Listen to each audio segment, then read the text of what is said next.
Hello everyone, welcome back to Vigyan institute. My name is Prachi Kaushik. तो बेटा last वाले lecture में हमने अपना पूरा बायोटेक्नोलॉजी फिनिश किया था और उससे वाले चैप्टर में पहले जो हमने किया था वो एज अ ह्यूमन हेल्थ किया था एंड माइक्रोब्स किया था, जो कि हमने 14 मार्क्स का किया था एज अ माइक्रोब वाली यूनिट, और जो हमारी बायोटेक वाली थी वो हमारी 10 मार्क्स की थी। क्लियर।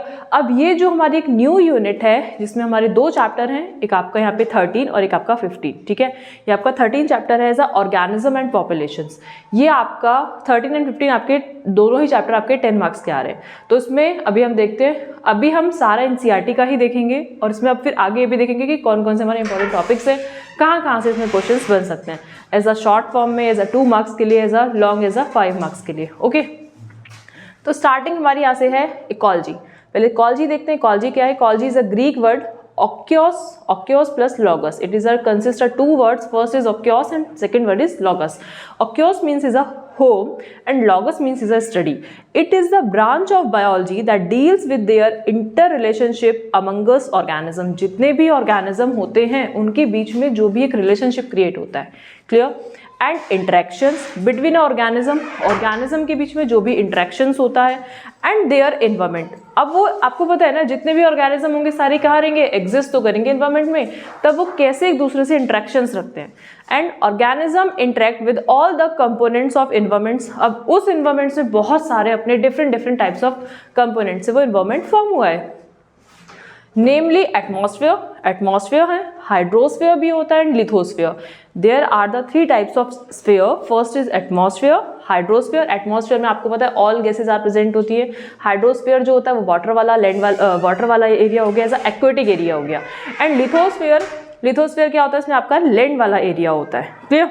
तो अभी हमने इसमें अपना इकोलॉजी देखा, उसका मीनिंग देखा, इकोलॉजी क्या होता है, कैसे कैसे इंट्रैक्शंस होता है, कि कौन कौन से ऑर्गेनिज्म अपने अलग अलग टाइप से कैसे कैसे इंट्रैक्शन करेंगे, वो हम अभी आगे देखते हैं। Yes, the term ecology is believed to have been coined by Ernest Haeckel 1869। ये टर्म आपके लिए बहुत ही इंपॉर्टेंट है, डायरेक्टली आपसे 1 मार्क्स में आपसे पूछ लेता है कि who propose the term of ecology. Ecology का टर्म किसने प्रपोज किया? आपने बताना है अर्नेस्ट हैकल ने in 1869। Ecology has 2 main branches. उसकी 2 मेन ब्रांचेस होती हैं। First is autecology species and synecology. अब आप कहोगे मैम हमारी एनसीईआरटी में तो ये गिवन नहीं है, तो यस आपकी एनसीईआरटी में गिवन नहीं है, बट अब हम इकोलॉजी पढ़ रहे हैं, हम एनवायरमेंट के बारे में पढ़ रहे हैं। दैट मीन्स हमें थोड़ी सी नॉलेज होनी चाहिए कि इकोलॉजी का टर्म क्या है, उसकी क्या क्या ब्रांचेज हैं, उसको हम कहाँ कहाँ कैसे कैसे पढ़ेंगे। ठीक है, और सबसे मेन तो मोटिव ये है कि किसने दिया, वो हमने देख लिया। ऑर्टिकोलॉजी हमने देखा, ecology that study of reciprocal relationship between the every stage of development of a population and species और पॉपुलेशंस में जो डेवलपमेंट स्टेजेस आती जाती हैं उनके बीच में जो ऑर्गेनिज्म में जो इंट्रैक्शंस होता है उसको आप बोलते हैं ऑर्टिकोलॉजी एंड, ठीक है, स्पीशीज। नेक्स्ट सिंक्लोलॉजी में क्या आता है? It is a study of reciprocal relationship between compositions, organisations and development of communities. जो कम्युनिटी जो है वो डेवलपमेंट में चल रही है एंड देयर एनवायरमेंट्स, उसके जो आसपास का जो एनवायरमेंट है वो उसका जो कॉम्पोजिशंस है उसको हम पढ़ते हैं सिंक्लोलॉजी में। एंड ऑर्टिकोलॉजी में सिर्फ आप क्या पढ़ेंगे? जो भी आपकी पॉपुलेशंस होगी, स्पीशीज होगी, उनका डेवलपमेंट में एवरी स्टेजेस में जो डेवलपमेंट चल रहा है उसमें हम उसकी स्टडी करते हैं। क्लियर। नेक्स्ट देखिए, नेक्स्ट में हमारा यहाँ से स्टार्ट होता है जो कि हमारा एनसीईआरटी का पार्ट है, लेवल्स ऑफ इकोलॉजिकल ऑर्गेनाइजेशंस। इसके बेटा अलग अलग लेवल्स होते हैं। इकोलॉजिकल ऑर्गेनाइजेशंस आपको पता है ऑर्गेनिज्म, चैप्टर का ही नाम है आपका ऑर्गेनिज्म एंड पॉपुलेशंस। तो ऑर्गेनिज्म में भी उनके सारे अलग अलग लेवल्स हैं। ठीक है, कैसे लेवल्स हैं? Biology is a field of study which deals with the organisation at a several level. Ecology का जो बायोलॉजी का जो एक पार्ट है इकोलॉजी, तो उस इकोलॉजी में हम क्या करते हैं? Different types of different levels होते हैं जिसमें हर टाइप ऑफ ऑर्गेनिज्म हो वो एग्जिस्ट करता है in an ascending order of complexity starting from gene से स्टार्टेड होती है। जैसे आपने पढ़ा है ऐसा, पहले आपने किंगडम पढ़ा है, देन फाइलम पढ़ा है, class, order, species, genus species, आपने इस तरीके से पढ़ा है। तो फर्स्ट ऑफ स्टार्टिंग यहाँ पे जो जीनस होता है, या फिर आप बोल सकते हैं जीनस मीन्स जो एक स्पेसिफिक कैरेक्टर रखता हो। यहाँ पे आपकी जीन्स क्या होंगे? हर एक पर्टिकुलर पर्सन में, पर्टिकुलर ऑर्गेनिज्म में different types of genes present है which shows a variations to each other, जो बहुत ही ज़्यादा क्या करता है? वेरिएशंस फॉर्म करता है ना। And other biomolecules, cells, tissue, organ system. अभी तो मैंने आपको फाइलम का केस बताया था, अब फाइलम का केस भी किसके बिहाफ पर है, एज अ सेलुलर लेवल पे, टिश्यू लेवल पे एंड ऑर्गन लेवल पे। तो ये सब बने कैसे, एक ग्रुप ऑफ सेल से बना, अ ग्रुप ऑफ टिश्यू से बना। देन इंडिविजुअल ऑर्गेनिज्म एक सिंगल ऑर्गेनिज्म है। देन फिर आप इसमें पॉपुलेशंस, बहुत सारे आप बोल सकते हैं यहाँ पे पॉपुलेशंस हो गया, अ ग्रुप ऑफ ऑर्गेनिज्म हो गया, बायोटिक कम्युनिटीज, इकोसिस्टम। अब बायोटिक कम्युनिटीज हो जाएंगी कुछ, इसमें आपके एबायोटिक कंपोनेंट्स होंगे, ओके। एंड लैंडस्केप एरिया हो गया आपका, बायोम्स हो गया एंड बायोस्फीयर। ये बहुत सारे टर्म्स आपके डायरेक्टली आपसे पूछ लिया जाता है कि define the biomes and define the biosphere, तो उसमें हम अपना अलग अलग देखेंगे कि कौन कौन से ऑर्गेनिज्म वहाँ पे एग्जिस्ट करते हैं। नेक्स्ट देखिए, यहाँ से इसमें आता है हमारा hierarchy organisations from the level of biomolecules to organism level is called the biologically hierarchy. Hierarchy means उसको अरेंज करना एज अ सीक्वेंस वाइज। जैसे आपको पता है जो भी लोअर ऑर्गेनिज्म होता है वो अपर लेवल पे आता है एज कंपेयर टू हायर के। क्यों? क्योंकि हायर में बहुत ज़्यादा मोर डेवलप्ड कैरेक्टर्स हैं, फीचर्स हैं, कैरेक्टर फीचर्स सेम हो गया, बट उसमें जो उसकी सिस्टम लेवल होगा वो बहुत ही ज़्यादा हायर होगा। सो दैट्स वाई वो हमारा लास्ट में आएगा। At every level of the biological organizations, two questions will always arise: how and why. Okay, ये आपका NCERT का ही है क्या? जो हमारा बायोलॉजिकल हायरार्की होता है, हमने वो मतलब इसमें दो क्वेश्चंस आपके मोस्ट ऑफ पूछे जाते हैं। क्यों पूछे जाते हैं और कैसे पूछे जाते हैं? ऐसा हाउ एंड वाई, कोई चीज़ क्यों हुई और कैसे हुई, ठीक है। तो फर्स्ट देखो, फर्स्ट क्वेश्चन में है हाउ डज अ बर्ड सिंग और वाई डज अ बर्ड सिंग। मतलब जो बर्ड होती है, जो पक्षीज होते हैं, वो क्यों सिंग करते हैं और कैसे सिंग करते हैं, ठीक है। इसके क्वेश्चंस आपके एनसीईआरटी में 4 to 5 डायरेक्ट आपको फर्स्ट पैराग्राफ में, फर्स्ट पेज पे, जहाँ पे आपका organism and population chapter starting है, वहीं पे आपके बस क्वेश्चन दिए हुए हैं। बट यहाँ पे अभी हम इसके आंसर्स भी देखेंगे, इसके आंसर क्या क्या हो सकते हैं। देखिए, a bird is able to sing with the help of voice box. वो बोल रहा था कि कैसे कर सकते हैं और क्यों कर सकते हैं। पहले कैसे वाला रीजन देखते हैं कि बर्ड जो है वो एबल है एक वॉइस प्रोड्यूस करने के लिए through the vocal cord, through the voice box and the vibrating bone. जब उसकी बोन जो होती है वो वाइब्रेट करती है, then they produce a sound produce करती है। Its sign in order to communicate with its mate. अपने मेट से क्या कर सकती है, वो इजीली से कम्युनिकेट कर सकती है, ठीक है। जैसे हम लोग होते हैं, हम लोग अगर किसी भी चीज़ को हमें समझाना होता है या समझना होता है तो हम क्या करते हैं, आपस में इंटरेक्शन करते हैं ना, आपस में बोलते हैं। अगर बोलेंगे नहीं, समझेंगे नहीं, तो फिर कैसे समझ में आएगा कि यार दूसरा पर्सन क्या कहना चाह रहा है। तो सेम एज बर्ड का भी कॉन्सेप्ट है कि वो अपने मेटिंग से, एज अ मेल फीमेल इसमें भी होते हैं, तो उसके थ्रू क्या करती है, ऐसा सिंग करती है, गाना गाती है, तभी तो उसको क्या कर पाती है, ऐसा मीटिंग हो पाता है उनका, ठीक है, कम्युनिकेशन हो पाता है। Specially during the meeting season में मोस्ट ऑफ ये चीज़ होता है, ठीक है। अब हमने ये भी पढ़ लिया वाई, क्यों करता है, क्योंकि मीटिंग सीजन के लिए, मीटिंग प्रोड्यूस करने के लिए, अपनी प्रोजेनी को प्रोड्यूस करने के लिए। एंड हाउ, एंड कैसे प्रोड्यूस करेगा, क्योंकि जो उसका वॉइस बॉक्स होगा, वोकल कॉर्ड होगा, they produce a sound at the time of vibrating bones, जब उसकी बोन्स वाइब्रेट करेंगी, क्लियर। नेक्स्ट क्वेश्चन देखिए, नेक्स्ट में आता है हमारा how does a bee know which flower possesses nectar. जो बीज होती हैं अपने जो उसका नेक्टर्स होता है, मतलब उसमें फ्लावर जो होता है उसमें नेक्टर्स प्रोड्यूस होता है, उसमें प्रोसेस रखते हैं। बाय हाउ, मतलब कैसे और क्यों करते हैं। इसमें देखो, bees can senses electrical charges of flower having a nectars. Bee के पास क्या होते हैं, कुछ सेंसेस होते हैं जो कि वो डिटेक्ट कर लेते हैं कि जो फ्लावर है उसके पास एक नेक्टर है, ठीक है। If flowers nectars has already harvested by any other bees, it is a positive electrical charge increase and bee come to the know that this flower has no nectar. bee के पास अब क्या है, एक senses लगा हुआ है कि भाई अच्छा इस फ्लावर के पास क्या है, नेक्टर है। बट अगर सपोज कोई अदर स्पीशीज की बी वहां से आ गई और उस नेक्टर को ले लिया, तो क्या होगा, तो वो दूसरा जो सेकंड वाला था वो क्या करेगा, या फिर जो फर्स्ट वाला था उसको डिटेक्ट कर लेगा कि वहां पे कोई नेक्टर है ही नहीं उस फ्लावर में। The nectar that flowers produce is a sweet energy source for bee. bee के लिए क्या करती है, बहुत ही ज़्यादा sweet energy produce करती है। Honey bee can detect nectar in a flower by the reflections of UV. Ultraviolet rays होती हैं, लाइट्स होती हैं, उनके थ्रू वो रिफ्लेक्ट कर सकती है। और by the tone of the flower is emitting as the it tries to attract the pollinator. और जो भी पॉलिनेटर्स होते हैं, अगर वो नेक्टर होता है वहाँ पे, तभी वो क्या होते हैं, जो बीज होती है, हनी बीज होती हैं, वो उसकी तरफ अट्रैक्ट होती हैं एंड कॉज द पॉलिनेशन, और पॉलिनेशन होता है। अब हमने देखा हाउ, कैसे? क्योंकि उसमें क्या होता है, डिटेक्ट करने की इलेक्ट्रिकल पावर, इलेक्ट्रिकल जो भी आपके चार्जेस होते हैं, है ना, उसमें क्या होती है, कैपेसिटी होती है, उसको डिटेक्ट कर लेता है कि नेक्टर प्रेजेंट है या नहीं। और क्यों करता है? क्योंकि पॉलिनेशन के लिए रिक्वायर्ड होता है। क्लियर? नेक्स्ट देखिए, नेक्स्ट में आता है हमारा why does a cactus possess so many spine. अब आपने ये तो पता है कि कैक्टस में बहुत सारे स्पाइन होते हैं, रीजन क्या है, क्यों होते हैं? Most cactus species don't have true leaves because most of cactus have no true leaves, और ब्रांचेस, उसके पास ब्रांचेस नहीं है, उसकी ट्रू लीव्स नहीं है। Instead they have highly modified branches called the areoles. जो उसकी मॉडिफाइड जो ब्रांचेस होती हैं उनको ही क्या बोला जाता है? एरियोल्स बोला जाता है। The tiny bumps that spines grow from, वहाँ से जो टाइनी छोटी छोटी स्पाइन्स होती हैं वहाँ से वो ग्रो कर जाती हैं। The spines of the cactus are the highly modified leave, और जो स्पाइन्स होती हैं वो क्या करती हैं? हाईली मॉडिफाइड लीव के फॉर्म में होती हैं। ठीक है, तो उसके स्पाइन्स होते हैं। Next, why are night blooming flowers generally white. जो नाइट में जो ब्लूमिंग फ्लावर्स होते हैं, मतलब जो रात में जो चमकते हैं, वो हमेशा वाइट ही क्यों होते हैं? इसका रीजन क्या है?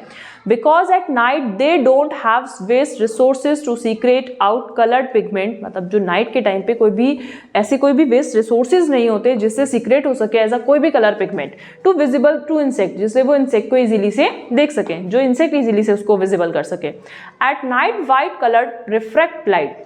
तो नाइट में क्या होता है, जो व्हाइट कलर होता है वो रिफ्रैक्ट हो जाता है, and which make them visible for pollination.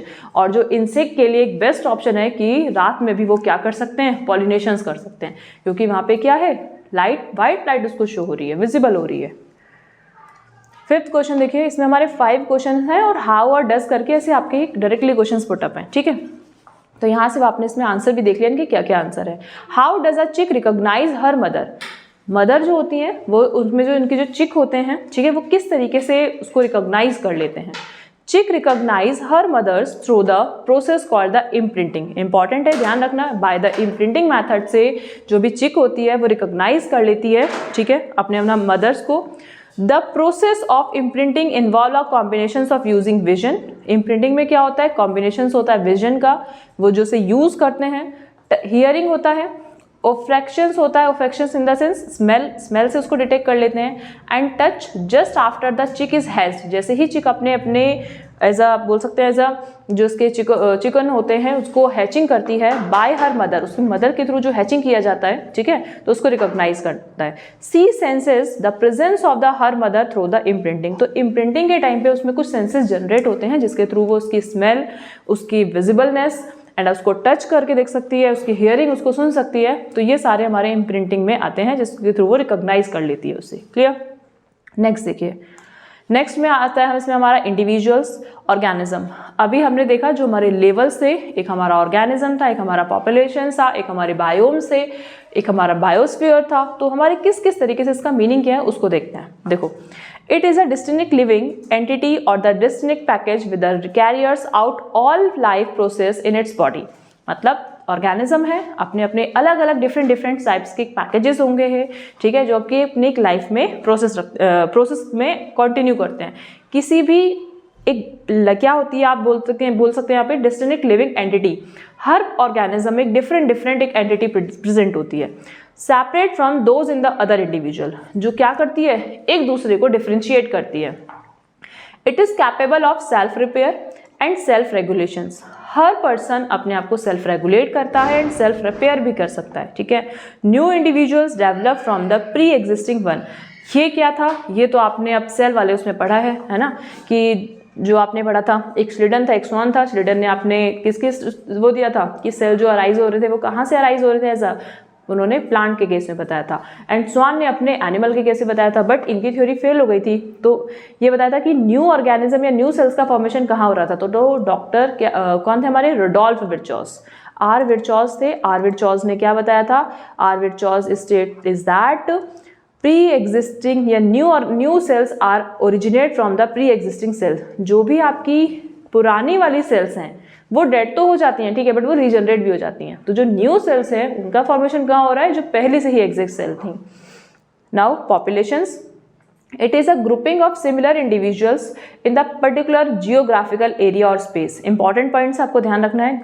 Grouping of similar individuals, जो similar individuals होते हैं वो आपस में grouping में आ जाते हैं, वही populations है, एक geographical area हो या space हो.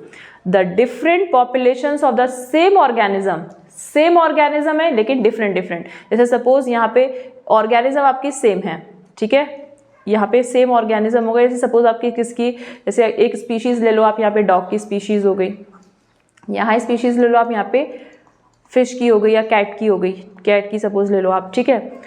Population of the same organism present in a particular geographical area called the local populations. अब इसको क्या प्रोनाउंस करोगे, जो डॉग वाली जो सारी स्पीशीज है वो एक प्लेस पे रह रही है, बट है तो सेम स्पीशीज, लेकिन उसने जो एरिया कवर्ड किया हुआ है वो मोस्ट ऑफ एरिया कवर्ड किया हुआ है, तो आप उसको क्या बोलेंगे, local population. Same as cat की, अगर आप फिश की लो, कुछ भी आपके जो भी ऑर्गेनिज्म होते हैं आप उसको कंसिडर कर सकते हो उसमें.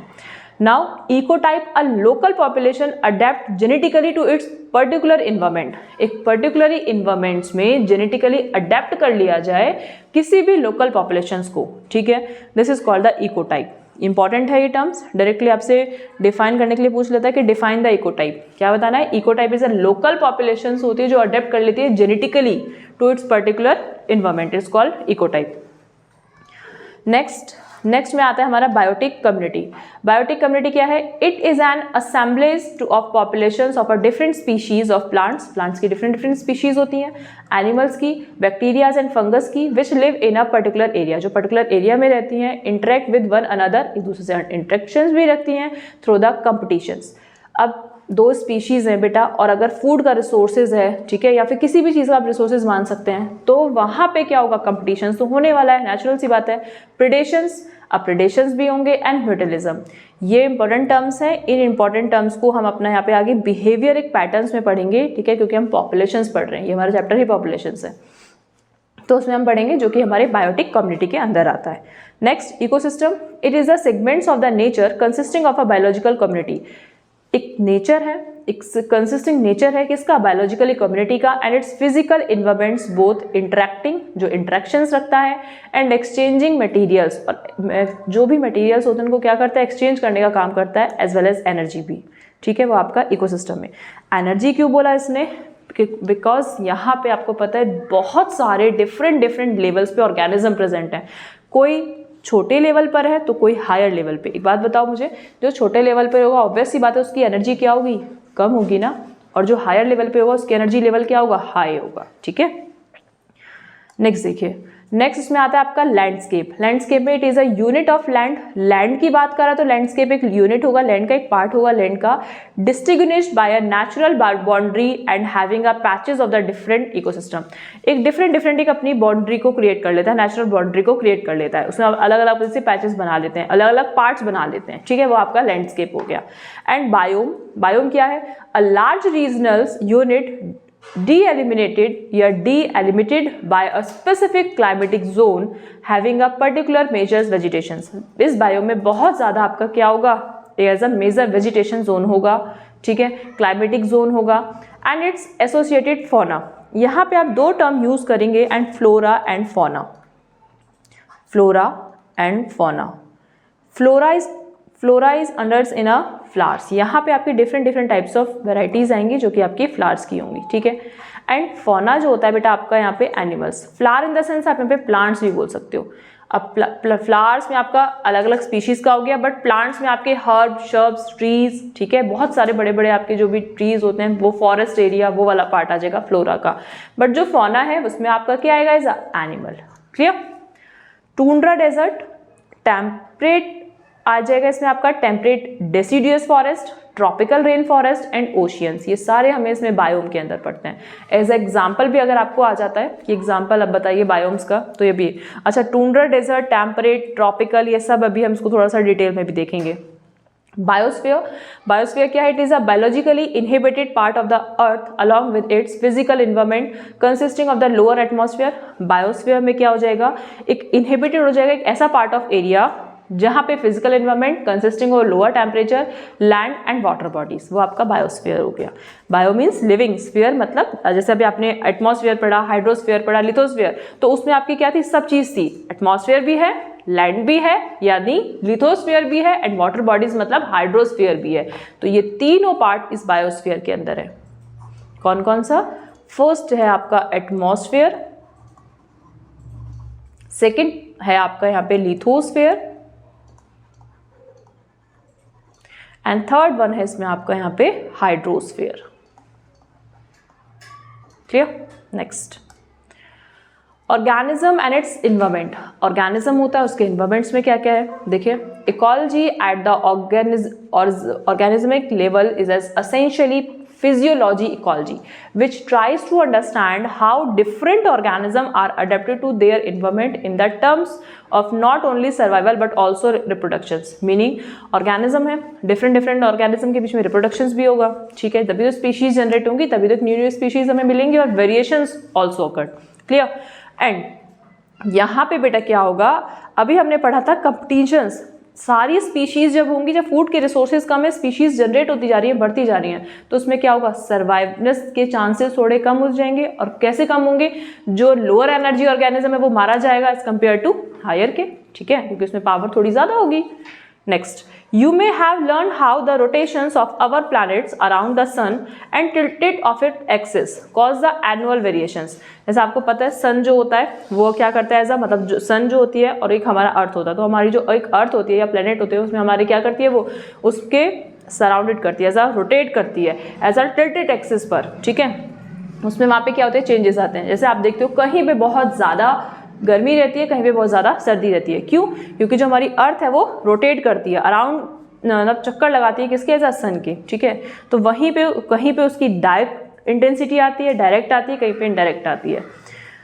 In the intensity and the duration of the temperature, temperature भी डिपेंड करता है, resulting in the distinct season. इसीलिए क्या होता है, क्या रिजल्ट आता है, सीजन जो होते हैं वो डिस्टिंक्ट हो जाते हैं। मे बी कहीं पे बहुत ज़्यादा गर्मी, कहीं पे बहुत ज़्यादा सर्दी होती है, कहीं पे आप देखते हो ऑटम का सीजन होता है, ठीक है। नेक्स्ट, यहाँ पे इसमें हमने पढ़ना है first tundra. Tundra arctic hills and north of the timberlines, ठीक है। इसमें क्या होता है हमारा थंबरलाइन्स में लोकेशंस, कहाँ पे लोकेशन है, it lie north of the timberlines और 60 डिग्री नॉर्थ में एल्टीट्यूड वाले रीजन पे बिलो द पोलर आइस पे। तो इसका थोड़ा थोड़ा डेटा आपको थोड़ा थोड़ा समझ लेना है बस, ठीक है। अगर बाय चांस अगर आपको आ जाए टूंड्रा को आपको डिफाइन करने के लिए, फिर इसके फिजिकल कैरेक्टरिस्टिक में इसका टेम्परेचर कितना होता है, टूंड्रा में कौन कौन सी स्पीशीज होती हैं, जैसे फ्लोरा की एंड फौना की, उसको हम डिस्कस करते हैं। Tundra is absent in the southern hemisphere. Tundra जो होती है वो साउथर्न हेमिस्फीयर में एब्सेंट होती है because corresponding region is covered by the Antarctic region, की जो अंटार्कटिक रीजन होती है वो उसको कवर्ड करके रख लेती है, ठीक है, मतलब वो कवर्ड हो जाती है अंटार्कटिक रीजन के थ्रू। फिजिकल कैरेक्टरिस्टिक में क्या आता है, the area receive very little precipitations हो जाता है यहाँ पे around 25 centimetre per year, mostly in the form of snow. 25 centimetre जो हो जाती है वो पर ईयर स्नो के फॉर्म में हो जाता है यहाँ पे, ठीक है, प्रेसिपिटेशन हो जाता है इसका स्नो का। Next, the climate is a therefore extremely cold with a winter temperature -30 degree centigrade to -40 degree centigrade. अब देखिए जो टूंड्रा में जो टेम्परेचर है कितना है, -30 टू -40 डिग्री सेंटीग्रेड। तो क्या यहाँ पे जितने भी हमारे सब ट्रॉपिकल एरियाज में जो प्लांट ग्रो करते हैं क्या वो यहाँ पे कर पाएंगे? नो ना। या जो ट्रॉपिकल में कर पाते हैं वो कर पाएंगे? नो। तो देखते हैं, देखो लाइफ कैसी है, both vegetations and animals life exist in this biome. Biome में एग्जिस्ट करती है थ्रू द वेरी स्केयर्स, बहुत ही रेयर केस में यहाँ पे सर्वाइव करेगी, एनिमल की भी एंड प्लांट की भी। फ्लोरा में क्या है, north tundra is often called the arctic desert. North tundra को क्या कहते हैं, आर्कटिक डेजर्ट कहते हैं, इंपॉर्टेंट है because it contain a very sparse low growing vegetation. यहाँ पे वेजिटेशन बहुत ही कम होती है, ठीक है, डिवॉइड ऑफ एनी ट्रीज। स्फेग्नम होता है, जैसे आप बॉकमॉस को कहते हैं। मोस्ट कॉमन लाइकेन होती है यहाँ पे, क्लेडोनिया, रेंडियर मॉस इसे बोलते हैं, एंड शर्ब्स डॉर्फ होते हैं जैसे सैलिक्स स्पीशीज के, ठीक है। तो यहाँ पे ये आपके कुछ प्लांट्स हैं जो कि टूंड्रा एरियाज में ग्रो होते हैं। Next, fauna, amphibians and reptiles are absent from the tundra. Tundra से क्या होता है, एम्फीबियंस और रेप्टाइल्स एब्सेंट होते हैं। ऑर्थोपोडाज में कौन सा, biting flies, mosquitoes appear in the summer में शो होते हैं, बर्ड शो होती हैं एंड मैमल्स शो होते हैं, ठीक है। ये आपके क्या हो गए, वो भी समर वाले रीजन में, नॉट अ विंटर। विंटर में तो आप देख रहे हैं बिल्कुल माइनस में जा रहा है टेम्परेचर, है ना। नेक्स्ट अब आता है हमारा tropical rain forest. Tropical rain forest में ट्रॉपिकल एवरग्रीन हो गया। लोकेशन क्या होगा, tropical rain forest are mainly found in America, Amazon and South America, Congo rivers on the forest basins of the Africa. In India, tropical rainforests occur in the Western Ghat, Assam and the Andaman. ये आपको tropical areas में ये सारे यहाँ पे locations मिलेंगे, मतलब जो ये लोकेशंस होती हैं वहाँ पे क्या होती है, वो ट्रॉपिकल रेन फॉरेस्ट एरिया है, ठीक है। फिजिकल कैरेक्टरिस्टिक में क्या आता है हमारा, the biome occurs equators or a shrubs equators region where both rainfall and warmth, rainfall भी होती है, वार्मथ भी रहता है, ऐसा मतलब बहुत ज़्यादा सर्दी भी रहती है, वार्मथ हो गया मतलब गर्मी, और रेनफॉल मतलब थोड़ा ठंडा वाला रीजन हो गया, ठीक है। Are abundant, rainfall is above 140 centimetre per years. यहाँ पे जो रेनफॉल होती है वो 140 सेंटीमीटर है, usually between the 200 to 500 centimetre per year. It may be up to 1000 centimetre, 1000 centimetre से अब भी जा सकती है। Productivity of the biome is very high life. आपका जो टूंड्रा था वहाँ पे वेजिटेशन बहुत ही ज़्यादा लो था। स्पीशीज हमने देखा, फ्लोरा एंड फौना वहाँ पे कौन कौन से ग्रो करते हैं, इंपॉर्टेंट है, मैं बार बार आपको बोल रही हूँ, फ्लोरा फौना आपसे पूछ लिया जाता है, इसीलिए इसको थोड़ा सा हम डिटेल में पढ़ रहे हैं, अदरवाइज की ज़रूरत नहीं थी, ठीक है। Productivity of the biomass is very high, ये बहुत ही हाई होता है यहाँ पे।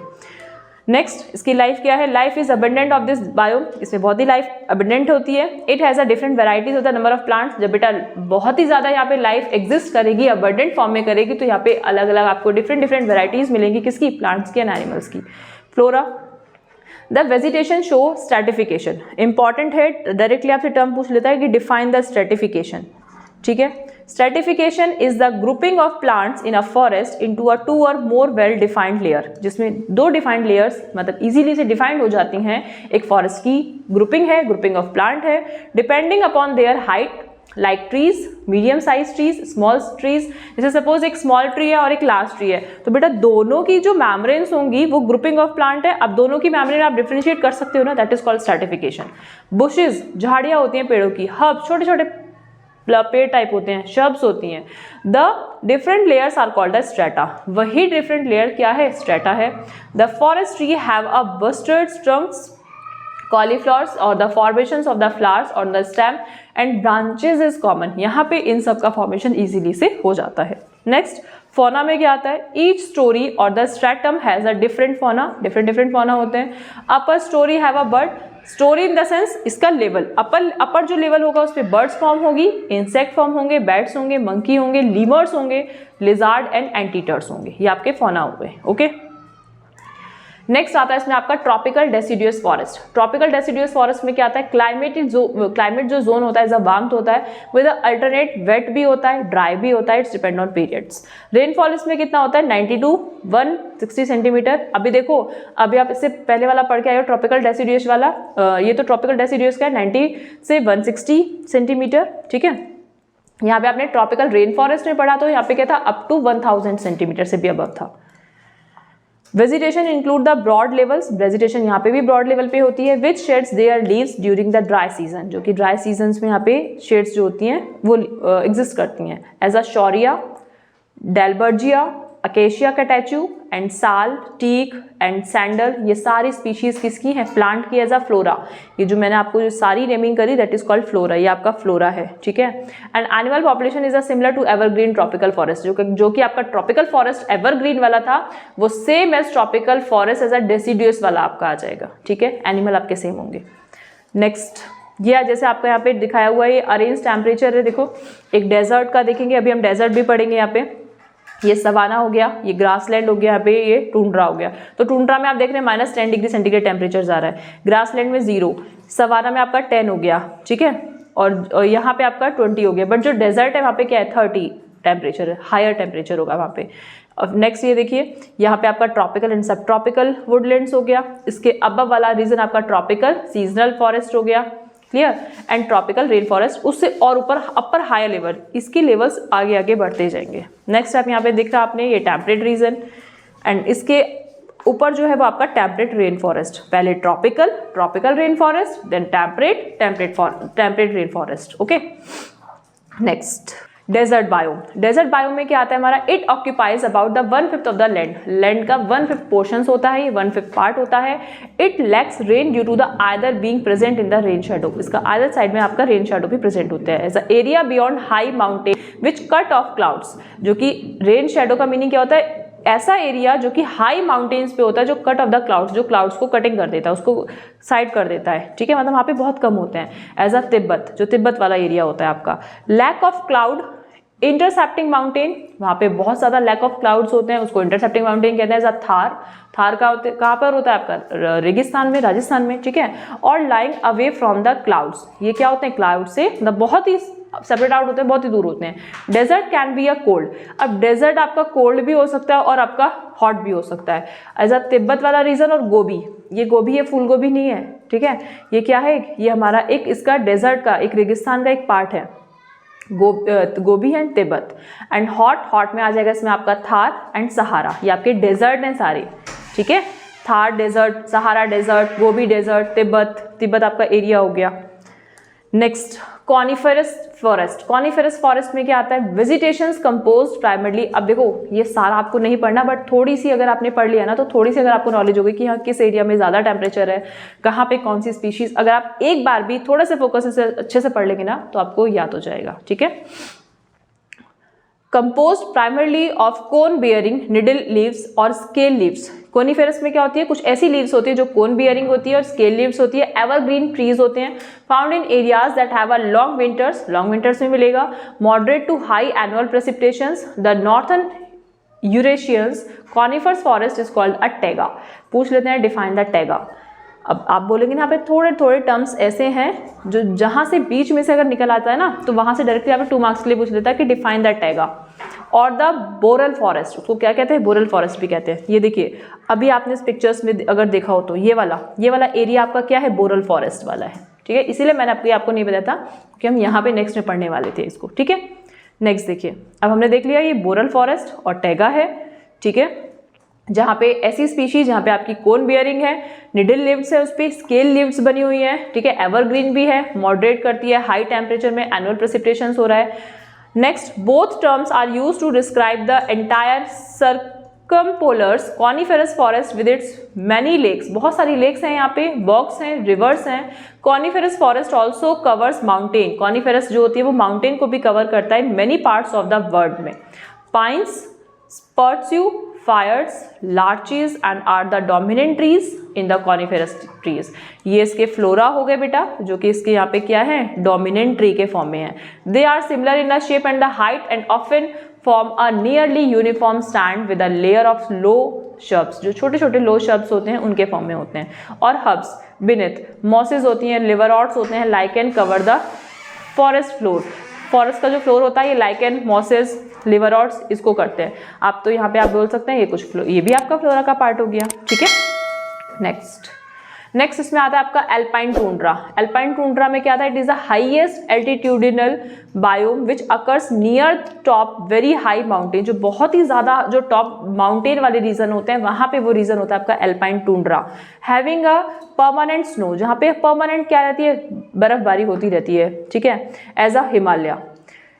It is a treeless region, यहाँ पे ट्री बहुत ही आपको कम मिलते हैं। And lies above the timbers line, trees of a lower regions become tiny shrubs in this area. इस एरिया में बहुत छोटे छोटे आपको शब्स तो मिल जाते हैं, ठीक है, as a junipers, as a Abies.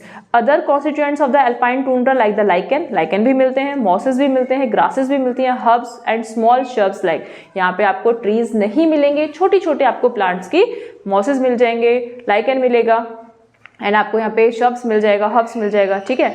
And शब्स में आपको एरिनेरिया मिलेगा, प्रिम्यूला मिलेगा एंड एनिमॉन मिलेगा। And common animals include the mountain got, animal ये तो आपके फ्लोरा थे, ठीक है, फ्लोरा, एंड ये वाला पार्ट आपका क्या है, फौना। माउंटेन गॉट मिलेगी, जो माउंटेन में जो गॉट होती है, बकरियां होती हैं, याक होते हैं, वॉल्स मिलेंगे आपको यहाँ पे, स्नो लेपर्ड मिलेगा, स्नो बियर मिलेंगे एंड रैबिट मिलेंगे। तो these are the example of the fauna which are present in a alpine tundra. Clear.